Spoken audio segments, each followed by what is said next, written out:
안녕하세요. 연대기 성경 강좌 초급 시작하도록 하겠습니다. 심영민 목사이고요. 성경을 열심히 공부해서 어떻게 하면 쉽게 가르칠까 라고 고민을 했는데요. 저도 성경을 200번 이상 읽었는데 연대기로 하기 전까지는 성경을 잘 이해할 수 없었고요. 특히 성경은 지도해 주는 사람이 없으면 제대로 배울 수가 없기 때문에 성경을 어떻게 읽고 어떻게 이해할까, 그래서 성경 강좌라는 제목으로 초급 단계 강의를 시작하려고 합니다. 그래서 이 강의는 초급, 중급, 고급으로 나눠져 있고요.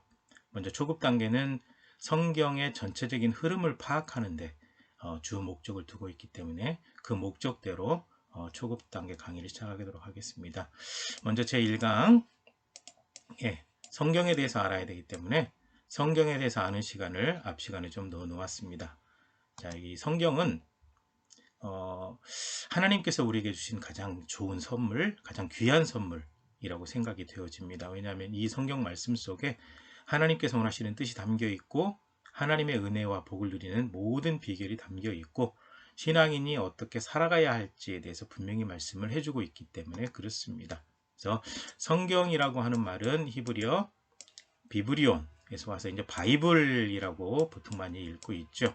그래서 성경은 바이블이라고 읽는데 이건 헬라어에서 와서 그렇고 우리말로는 성경이라고 이렇게 번역이 되어 있습니다. 그리고 이 성경은 약 한 1600년간 40여 명, 정확하지 않기 때문에 40여 명이라고 표시를 해 놓았습니다. 40여 명이 기록한 하나님의 말씀, 하나님께서 40여 명의 이 저자들을 불러서 하나님의 말씀을 기록하게 하셨는데 주제가 일관성 있게 진행이 되죠. 특히 예수 그리스도에 관한 그 기록들이 많이 나와 있죠. 그래서 성경의 기록은 약 한 1446년에서부터 BC 1446년에서부터 AD 100년까지 약 한 1600년간 기록이 되었다. 그래서 이거는 신구약 성경이 다 기록된 그 기간을 얘기를 하고 있습니다. 그리고 성경은 우리가 가지고 있는 성경 정경이죠. 총 66권으로 구약은 39권, 신약은 27권. 그래서 이 66권을 정경이라고 얘기를 하죠. 즉 하나님의 권위에 의해서 기록된 우리에게 주어진 하나님의 말씀, 이게 바로 이제 정경이 되겠습니다. 그리고 성경은 하나님께서 주신 거룩한 말씀, 거룩이라고 하는 단어는 성스럽고 위대한 말씀이죠. 그래서 성경은 하나님께서 주신 거룩한 말씀인데 이 성경 속에는 하나님의 말씀이 가장 많이 담겨 있고 사람의 말도 있고 사탄의 말도 있어요. 성경을 읽을 때 잘 구분해서 읽어야 됩니다. 근데 아무튼 성경은 하나님께서 주신 거룩한 말씀이다 라고 아시고 성경을 읽으시면 될 것 같습니다. 그리고 성경은 원래 장절이 없어요. 그래서 원래 이 성경 쓰인 두루마리를 보면 장절 구별 없이 계속 쭉 쓰여 있기 때문에 어디서 끊어 읽어야 할지를 잘 몰라요. 알 수가 없어요. 그래서 신학자 랭톤이라고 하는 사람이 장을 구별을 했습니다. 그래서 현재 나눠진 장은 대부분 이 랭톤이라고 하는 사람이 나눴다라고 보시면 돼요.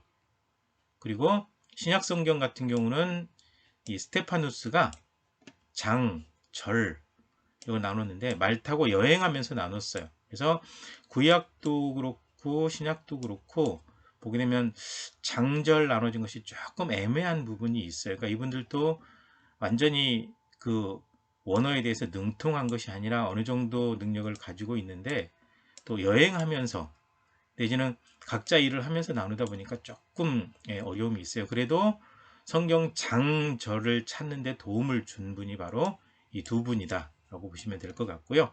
지금 이제 현재 장과 절 같은 경우는 1560년에 출판된 제네바 성경의 장과 절, 그것을 그대로 따르고 있습니다. 이렇게 해서 원래 장절 구별이 없던 성경을 장절 구별을 해서 잘 찾을 수 있도록 이런 작업들이 진행이 되죠. 그리고 이제 성경의 기록 목적을 보시면요. 먼저 하나님은 성경을 통해서 자기 자신을 드러내십니다. 그래서 성경은 특별 계시다. 특별한 방법으로 하나님께서 자기 자신을 나타내셨다, 설명하셨다, 드러내셨다. 그죠? 성경 안에 하나님의 여러 모습들을 발견할 수가 있을 겁니다. 왜냐하면 하나님께서 자신을 드러내셨기 때문에 그래요. 그래서 성경은 하나님께서 자기 자신을 드러내신 특별 계시, 그러니까 성경이 그만큼 중요한 겁니다. 그 다음에 또 모든 사람은 죄인이거든요. 에덴 동산에서 아담과 하와의 범죄 이후로 모든 사람이 죄인인데, 이 죄인인 모든 사람에게 구세주가 필요한 이유를 분명하게 말씀해 주는 것이 바로 성경이죠. 그래서 모든 사람은 죄인이고요. 죄를 대속, 이 대속이라는 단어는 원래 노예의 몸값을 대신 지불해 주고 자유롭게 해준다라는 뜻이 여기에 담겨 있습니다. 그래서 모든 사람이 죄의 종이 되어 있는데 대신 값을 치르고 구원해 줄 구세주가 필요하다, 메시아가 필요하다. 이것을 성경을 통해서 분명히 죄의 근원부터 시작해서 구세주가 필요한 이유까지 설명을 하고 계십니다. 그 다음에 예수님을 믿는 모든 사람들은 예수님을 믿음으로 구원받는다는 사실을 말씀해 주기 위해서, 그리고 예수님이 바로 우리를 죄에서 구원하실 구세주가 되신다는 사실을 분명하게 설명을 해주고 가르쳐주고 있습니다.